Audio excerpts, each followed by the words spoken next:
Magandang araw sa ating lahat mga kapapsi. Ako po yung nagluluto ng ulam mga kapapsi. Hindi ko na pinapakita sa inyo yung proseso pa isa-isa mga kapapsi dahil napakadaling gawin ng ito mga kapapsi. Tamang-tama din yung aking recipe mga kapapsi dahil sa maulan na panahon mga kapapsi. Yan. Kita na siguro niyo ang aking recipe mga kapapsi.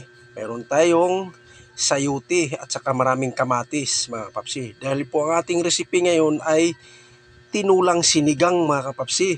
Yan. May own version lang yan mga kapapsi ha. Naglagay po tayo ng pangpaasim. Yan. Sinigang mix powder mga kapapsi. Yan.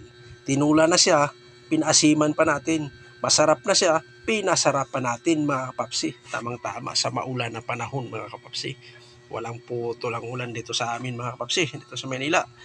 Yan o. Medyo naka-smile na yung ating karne ng manok. Ibig sabihin, paluto na siya mga kapapsi. Yan. Lahat ng mga sikretong pangpalasa mga kapapsi, nilagay ko na. Hindi ko na pinapakita sa inyo pa isa-isa mga kapapsi. Dahil marami na rin akong upload na mga ganitong klaseng recipe mga kapapsi. Kaso lang iba-iba po ang proseso sa ating pagluluto mga kapapsi. Isishare ko lang sa inyo mga kapapsi ang kunting kaalaman lalo na pagdating sa pagluluto. Yan. May nakahuling sangkap mga kapapsi, malunggay at saka siling haba, siling green. Yan, panigang.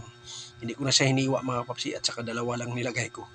Kasi mahirap ang medyo maasim tapos maanghang. Ay, sa atin kaya natin, pero sa ating mga anak ay mahirapan sila kumain mga kapapsi. Lalo na mahilig sila sa sabaw mga kapapsi.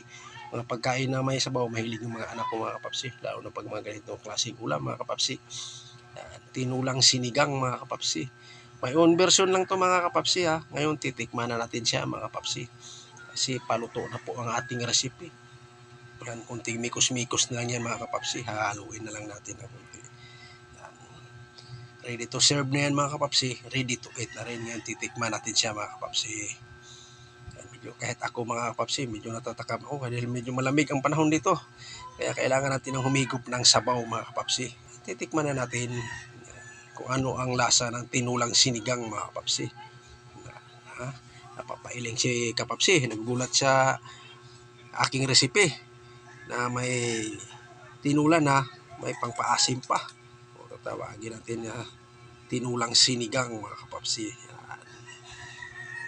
Hindi na ako naghalo ng mga maraming gulay mga kapapsi. Kunting gulay lang.